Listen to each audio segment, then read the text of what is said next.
네, 오늘 가장 눈에 띄는 뉴스가 아닐까 싶습니다. 윤 전 대통령이 재구속의 갈림길에 섰습니다. 구속 여부에 따라 3중 특검의 수사 속도에도 변수가 될 것으로 보입니다. 주요 내용 홍정석 변호사와 짚어보겠습니다. 어서 오십시오. 어서 오십시오, 변호사님. 네. 변호사님을 모신 게 국정농단 특검 당시에 부대변인 담당을 하셨었죠? 예, 맞습니다. 많이 힘드셨을 것 같습니다, 당시에. 네, 그때 고생 많이 했습니다. 이번에 다시 한번 특검 전국을 우리가 맞이하게 됐는데 윤 전 대통령에 대한 구속 심사가 한 오후 2시 15분쯤 열린다고 해요. 네. 이번에 윤 전 대통령이 직접 출석한다는데 여러 가지 이야기할 것 같습니다. 어떤 이야기 할 것으로 보십니까? 지금 일관되게 본인 예. 혐의를 부인하고 있기 때문에 혐의 부인 얘기도 하겠지만 결국 구속영장은 구속의 필요성이 관건입니다. 그래서 그 부분에 대한 부당성에 대해서 예. 집중적으로 호소할 것으로 보입니다. 네, 내란 특검팀 측에서는 지금 오늘 심사 참석자에 대해서 비공개 기조, 그러니까 심사가 네. 시작되기 전까지 누가 참석하는지 말하지 않겠다 이런 네. 입장인데 어떤 인물들이 좀 참석할 것으로 예상을 하십니까? 네. 통상 그 영장 실질에서 특검에서는 그 수사를 담당한 검사가 이제 담당을 하게 되는데요. 이번처럼 그 전직 대통령 이제 영장 심사에는 예. 특검보들도 같이 참석하는 경우가 통상적입니다. 그래서 지난번 특검에도 그렇게 했었고, 그래서 이번에도 수사를 담당했던 박억수, 장우성 특검보, 예. 그리고 김정국, 조재철 부장검사 모두 참여하지 않을까 그렇게 생각이 듭니다. 알겠습니다. 이번 피의자 신문, 구속 전 피의자 신문 굉장히 중요한 일정, 특검의 어떤 향방을 가릴 수도 있는 일정으로 평가를 받고 있는데요. 이번에 창과 방패의 대결이 예고돼 있는 상태입니다. 영장에 포함된 혐의가 원래 예전 체포영장이나 이런 데보다 더 많이 늘어났다고 하는데 어떤 내용들이 있는지 주요하게 한번 짚어볼까요? 예, 그 좀 쉽게 이해하실 수 있도록 그 예. 형량이 높은 혐의부터 제가 말씀을 드리도록 하겠습니다. 네. 첫 번째가 이제 체포 영장을 집행을 방해한 혐의입니다. 특검은 그 1월 당시 체포 영장 집행에서 윤석열 전 대통령이 이 행위를 방해했다는 것을 이제 그 집중적으로 보고 있는데요. 예. 특히 그 방해 행위 과정에서 경찰이나 공수처 직원들에 대한 상해가 이루어졌습니다. 그렇게 되면 적용되는 범죄가 형법 144조 특수공무방해가 됩니다. 네. 그렇게 되면 이 항에 따라서 3년 이상의 유기징역을 적용할 수가 있습니다. 그래서 이 부분이 가장 형이 높은 이제 범죄 혐의라고 보시면 될 것 같고요. 두 번째는 이제 사후 계엄문을 작성하고 폐기한 예. 허위 공문서 작성 혐의입니다. 이 부분도 이제 특검이 주요하게 들여다보고 있는데, 왜냐하면 허위 공문서 작성은 형법 277조, 230조에 의해서 형량이 7년, 2년 굉장히 높은 형입니다. 또한 이 폐기에 대해서는 대통령 기록물 관리법의 18조에 이 위반 행위가 적용이 되어 있는데 이것도 형량이 7년 이하입니다. 그래서 이 부분도 형량이 매우 높은 범죄 행위다 이렇게 보시면 될 것 같고, 다음으로는 이제 계엄 직전에 국무위원들의 심의를 방해했다. 그리고 외신에 대해서 허위 공보를 했다. 이런 혐의들은 예. 직권남용인데요. 직권남용은 형법 123조에 의해서 5년 이하의 징역입니다. 마지막으로 이제 비화폰 삭제 지시가 있는데 이 부분도 이제 대통령 경호법에 따른 이제 직권남용 혐의가 적용을 했는데요. 이 부분도 형량이 5년 이하. 그래서 5개 혐의 정도를 적용하고 있는데 그 형량별로 정리를 해드리면 이 정도로 말씀드릴 수 있을 것 같습니다. 알겠습니다. 혐의가 상당히 많은데 이번에 눈에 띄었던 부분 가운데 하나가 외환죄는 포함이 되지 않았다는 점. 이거는 아직 수사가 더 필요하다고 판단한 걸까요? 예, 수사가 필요하다고 판단했을 수도 예. 있고, 아니면은 이제 마지막 그 변수나 마지막에 이제 내세울 카드로 활용하기 위해서 남겨뒀을 수도 있습니다. 이 영장이라는 것이 한 번에 발부되는 경우도 있었지만 지난번 최순실 특검에서도 이재용 회장 같은 경우에는 두 번째 영장이 발부되지 않았습니까? 예. 그때도 두 번째 혐의가 외환관리법 위반을 추가한 적이 있습니다. 그래서 이런 식으로 그 범죄 혐의에 대해서는 수사가 아직 다 이루어지지 않은 부분도 있겠지만 예. 그런 수사 전략도 작용을 어느 정도 했을 것이다. 이렇게 보는 게 좋을 것 같습니다. 조금 전에 외환관리법 말씀을 해주셔서 그 외환관리법의 외환과 이번에 나오는 외환 이거 다른 점은 매우 다릅니다. 예, 좀 참고를 해주셨으면 좋겠습니다. 네, 지금 또 특검팀은 윤 전 대통령을 구속해야 하는 이유로 증거인멸, 그러니까 계엄 가담자들의 말을 바꾸도록 회유할 수 있다는 그것을 이유로 내세우고 나오고 있는데 이거에 대해서 좀 설명을 해주시죠. 예, 아까도 말씀드렸지만 구속영장 실질 심사는 재판이랑은 다릅니다. 구속의 필요성이 인정이 돼야 되는 것이라서 구속의 필요성 중에 가장 중요한 것이 증거인멸입니다. 증거인멸 우려가 있을 경우에는 구속영장 발부 가능성이 굉장히 높아지는데요. 이 사안에서도 아까 범죄 혐의를 여러 말씀드렸는데 그중에 허위 공문서를 작성했다든지 계엄 후에 허위 계엄 선포문 작성한 거 말씀드리는 건데요. 거기에 플러스해서 비아폰을 삭제하라고 지시했다든지 그리고 허위로 공보 지시를 했다든지 이런 것들이 모두 증거인멸 사유에 해당하기 때문에 범죄 혐의의 증거인멸 사유들이 굉장히 많이 포함되어 있습니다. 그래서 이 부분에 특검도 굉장히 주목해서 구속영장 필요성을 강조할 것 같고요. 이 부분에 또 따라서 윤석열 전 대통령도 이 부분을 어느 정도 방어에 성공하느냐에 따라서 영장 발부가 결정될 것 같습니다. 방어 말씀을 해주셨는데요. 지금 말씀하신 거 보면 증거 인멸의 정황 같은 것들이 어느 정도는 보인단 말이죠. 어떤 방어 논리를 펼 수가 있을까요? 말씀드렸다시피 이제 구속영장의 필요성이 없다. 이렇게 이제 주장을 가장 강하게 할 것 같은데요. 거기에는 이제 구속영장 필요성에는 도주 우려도 있거든요. 근데 윤석열 전 대통령은 본인은 죽어도 일정하고 경호를 받고 있기 때문에 도주 우려가 전혀 없다. 온 세상에 다 아는 사람이기도 맞습니다. 하고. 그리고 범죄 자체도 성립하지 않는다고 주장하고 있기 때문에 그 부분에 대해서 이제 첫 번째 전략을 내세울 것으로 보이고요. 그리고 이제 다음 중요한 것은 이제 직권남용이라는 이제 혐의 자체가 사실 법리적으로 다툼이 굉장히 많은 범죄입니다. 그래서 이 부분도 윤석열 전 대통령이 최순실 특검 당시에 가장 주력해서 수사했던 부분이기 때문에 본인이 제일 잘 알고 있는 분야일 테고 그래서 이 부분이 이제 범죄가 성립이 하지 않는다는 법리를 강하게 내세울 것 같습니다. 직권남용 혐의가 왜 그렇게 입증이 어려운 겁니까? 직권남용 혐의는 사실 형법에는 규정이 되어 있었지만 적용되는 사례가 거의 없었습니다. 그런데 최순실 특검 이후에 직권남용이라는 혐의가 적용되는 사례들이 나오기 시작했고요. 직권남용이 아시겠지만 이제 공무원들이 공무를 하다 보면 뭐 적극 행정이든 소극 행정이든 그 행정을 하는 데 있어가지고 그 결과는 예측할 수가 없지 않습니까? 근데 그 결과에 대해서 책임을 지는 그런 범죄 성격으로 이제 보이거든요. 그렇기 때문에 그 과정이나 그런 것들에 대해서 입증하기가 쉽지 않기 때문에 그런 혐의가 성립하기가 통상적으로 어려운 것이죠. 네, 치열한 법리 다툼이 벌어질 것으로 보입니다. 이 구속영장 청구서가 공개된 것에 대해서도 좀 얘기를 나눠볼까 합니다.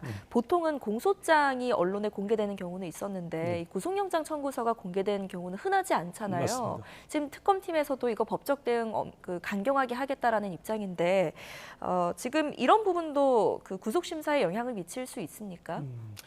뭐 구속영장이 유출됐다 그거 자체만으로 지금 영장 전담 판사가 그 부분에 대해서 뭐 주목을 한다 그렇게 보기는 어려울 것 같습니다. 왜냐하면 영장이라는 것이 이제 그걸 볼 수 있는 사람들이 꽤 많거든요. 이제 영장이 발부되면. 근데 지금 특검에서는 윤석열 전 변호인 측에서 영장을 유출했다 이렇게 이제 보고 있지만. 이 부분이 아직 정확히 입증된 것은 또 아니기 때문에 그리고 구속영장 실질 심사에서 이 부분을 또 얼마나 주장할지도 좀 제가 볼 때는 의문인데요. 이 부분은 제가 볼 때는 장애 싸움의 일환이다. 이렇게 이제 보시면 좋을 것 같습니다. 약간 곁다리 같은 일. 맞습니다. 알겠습니다. 이렇게 구속영장 심사가 벌어지면요. 저희 같은 기자들은 밤새워서 이걸 기다리고 이런 경우들도 꽤 많거든요. 이번에도 시간이 꽤 걸리지 않을까 이런 전망이 나오던데 왜 이런 전망이 나오는 겁니까? 통상적으로 구속영장 실질 심사는 일반인들 같은 경우에는 1시간도 안 걸리는 경우가 대부분입니다. 그렇게 되면 영장 발부도 한 3-4시간 이후에 이제 나오는 경우들이 통상적이거든요. 근데 이런 특검의 성격 그리고 전 대통령이라는 직위 이런 특수성들이 작용을 하게 되고 담당 판사도 지금 영장 실질 이제 절차가 있는데 이제 검사 변호인 의견 진술의 이제 시간을 굉장히 많이 할애해줄 가능성이 높습니다. 사건의 이제 중요성도 있고 사안의 중대성도 있기 때문에 그 부분에 대해서 막지 않고 다 들어줄 가능성이 높고 양쪽도 치열하게 다툴 것이기 때문에 시간이 오래 걸릴 것은 제가 볼 땐 당연해 보이고요. 이 부분에 대해서 또 판단하는 시간도 담당 판사 입장에서는 부담이 좀 큰 사건이기 때문에 시간이 좀 많이 걸리지 않을까. 그래서 밤늦게나 내일 새벽에 나오지 않을까 조심스럽게 전망해 봅니다. 네, 조심스러운 질문을 이어가 보자면 변호사님께서는 영장 발부 가능성 몇 % 정도로 예측을 하십니까? 그 퍼센테이지로 말씀드리기 좀 어려울 것 같고요. 영장 발부 가능성은 좀 솔직히 높아 보입니다. 왜냐하면 지금 이 사안만 놓고 봐도 그렇고 네. 관련자들이 지금 구속이 많이 돼 있지 않습니까? 이 사안에서 관련자들이 다 구속이 돼 있는데 주요 책임자인 윤석열 전 대통령을 구속영장이 발부가 안 된다.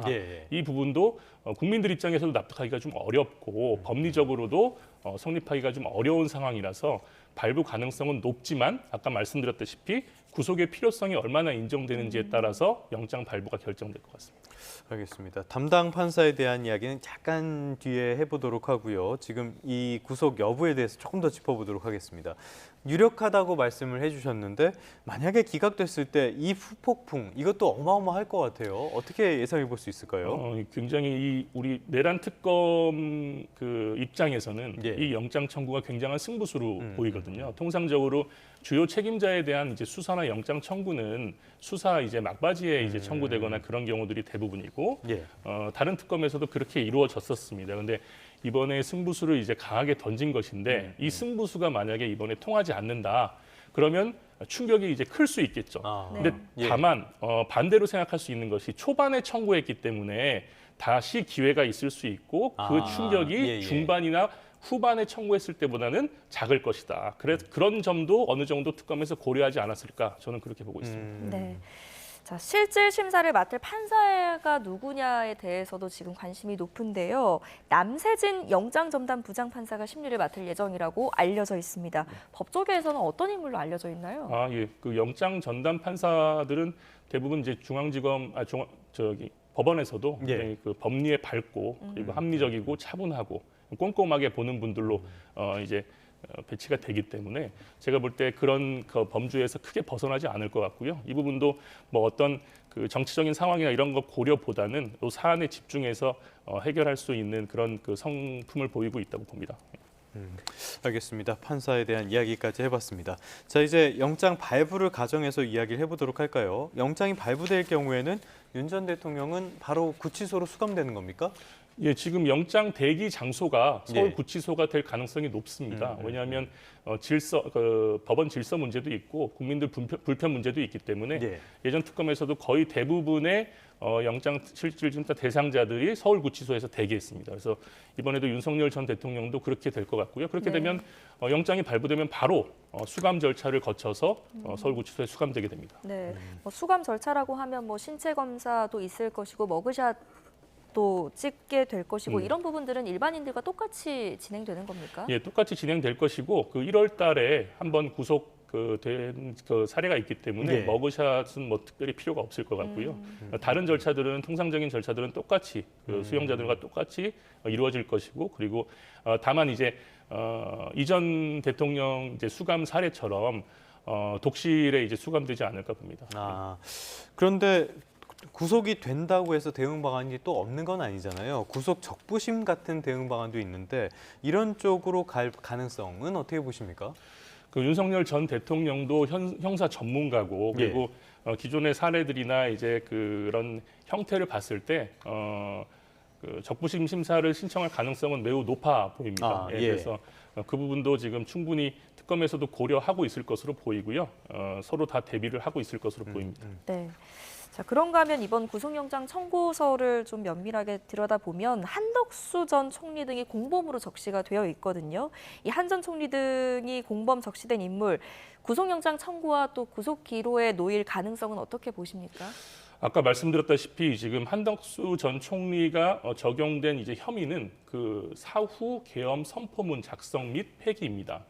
아까 말씀드렸다시피 허위 공문서 작성은 형법 227조, 230조에 의해서 7년형, 2년형이고 대통령 기록물 관리법에 의해서 폐기 혐의는 형량이 7년 이하가 적용이 되게 됩니다. 그래서 형량이 굉장히 높은 범죄에 연루가 돼 있고 그리고 지금 내란죄에 대해서는 재판이 이루어지고 있지 않습니까? 여러 가지 사안의 중대성을 봤을 때는 한덕수 전 총리에 대해서도 구속영장 청구 가능성이 높아 보이고요.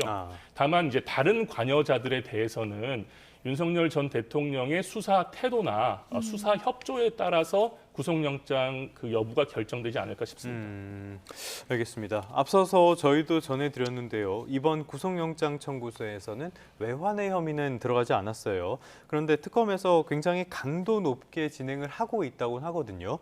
그런데 일각에서는 또 이 외환의 죄가 입증이 워낙 어렵다 이런 평가도 나옵니다. 변호사님은 어떻게 보세요? 예, 저도 그 외환죄에 대해서는 굉장히 그 혐의 입증이 굉장히 어렵기도 하지만 예.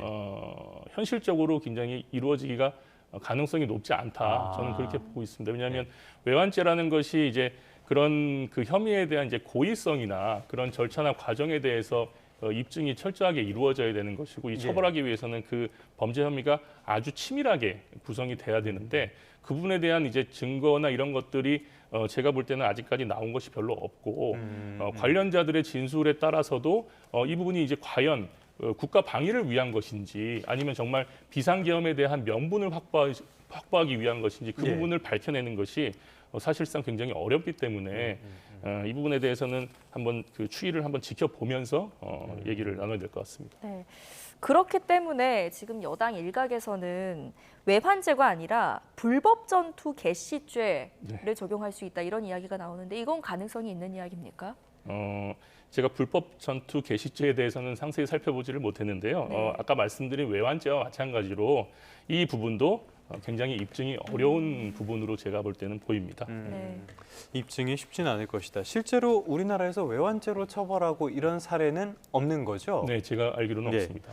알겠습니다. 굉장히 어려운 길이 될 것 같은데요. 진행 상황은 좀 지켜봐야 될 것 같고요.